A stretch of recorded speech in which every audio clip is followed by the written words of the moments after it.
Have you ever wondered how a group of thieves could pull off the perfect heist? What if I told you there was a robbery that baffled police, defied all logic, and left the entire nation in awe?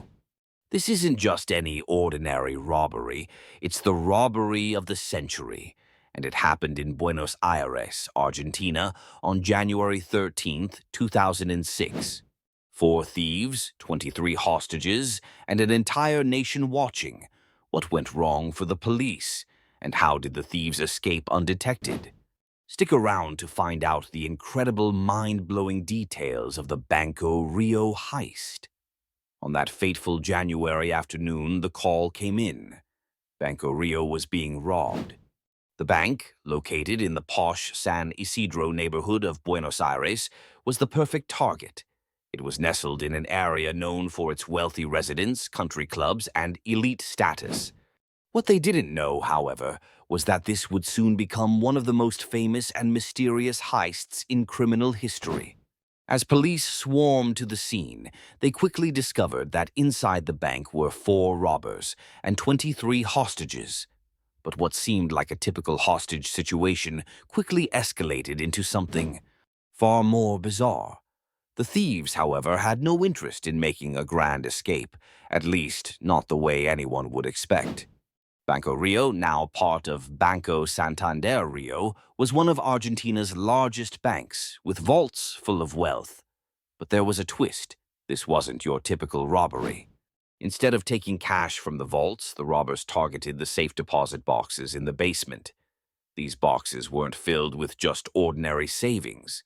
They were packed with jewelry, art, and precious valuables. For the people of Argentina, these were their hidden treasures, the things they couldn't afford to lose. Why didn't they take cash?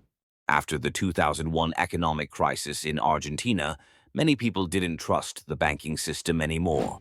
Instead of keeping their money in accounts, they stashed valuables in these secure boxes. The safe deposit boxes were their last line of defense. But what really makes this heist incredible is the way the thieves managed to get in and out without a trace. It all started like any other robbery. Armed thieves storm the bank, take hostages, and demand money. But the Banco Rio robbery wasn't like any other robbery. It was, in fact, a carefully orchestrated distraction. While the police focused on the dramatic hostage situation upstairs, a completely different crime was unfolding right beneath their feet. The mastermind behind this insane plan was Fernando Araujo, a man obsessed with heists. He'd studied the mistakes of others, including a previous heist in Ramallo, Argentina, that ended in disaster. What if, instead of escaping, the thieves simply disappeared? Araujo's plan: create a fake robbery upstairs while executing the real robbery in the basement. The goal was simple: distract the police with a hostage situation while they dug a tunnel beneath the bank and cracked open the safe deposit boxes. It was an audacious plan, but Araujo knew it could work if he had the right team. Araujo wasn't alone in his plan. He enlisted the help of his childhood friend Sebastian Garcia Bolster, a mechanical genius who could help them break into the bank's vault. He also recruited Luis Mario Vitete Selanes, a former criminal with a flair for negotiations. They were joined by a small crew of experienced thieves, including Doc and Beto, former members of the notorious Superbanda. Together, this crew set their sights on Banco Rio, but pulling off such a high-stakes crime required meticulous preparation. Bolster and Araujo devised a plan to dig a tunnel into the bank, hidden beneath the storm drains of Buenos Aires. The key challenge: getting past the bank's alarm system without triggering it. Simple enough, just wait until the alarm wasn't active. On the morning of the heist, everything was set in motion.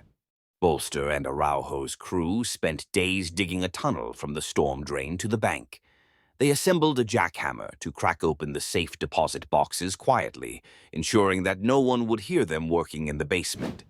At the same time, the fake robbery upstairs began. Beto and Doc, armed with toy guns, stormed the bank and began taking hostages. The police, expecting a typical heist, quickly responded. But while the officers were distracted by the chaos above, Bolster and his crew were silently breaking into the vaults below. The robbers were playing a dangerous game. While the police thought they had the robbers cornered inside the bank, Araujo and his team were carrying out their heist, filling bags with cash, jewelry, and other valuables. To keep up the illusion that the situation upstairs was spiraling out of control, Vitet, posing as Walter, negotiated with the police. He even let a few hostages go to give the impression that they were cooperating with the authorities. Meanwhile, the real action was taking place down below, where Bolster was cracking open safe deposit boxes with his jackhammer. When things seemed to be going according to plan, Vitet called the police to complain about the hostages' hunger, asking for pizza. The robbers weren't just stealing money, they were toying with the police, playing them like a fiddle.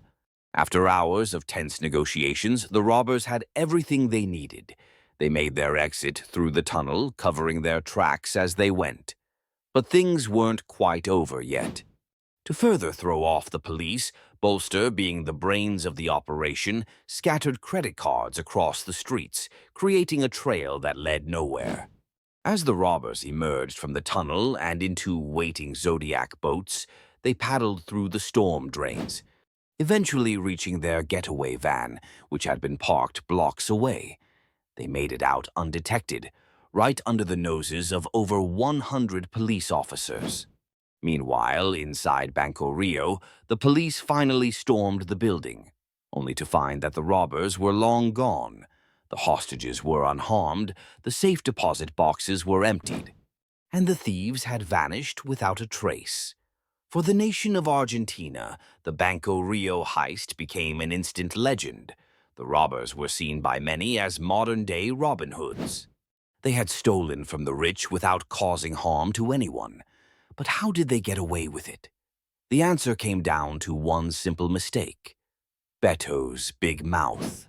After the heist, he bragged to his wife, Alicia, about what he'd just done.